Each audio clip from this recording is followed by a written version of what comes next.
Hello everyone, my name is Luke. Welcome to another Macintosh Minute.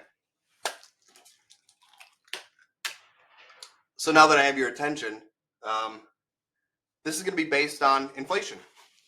As we've seen, egg prices have reduced by about 11%, the steepest decline in 36 years.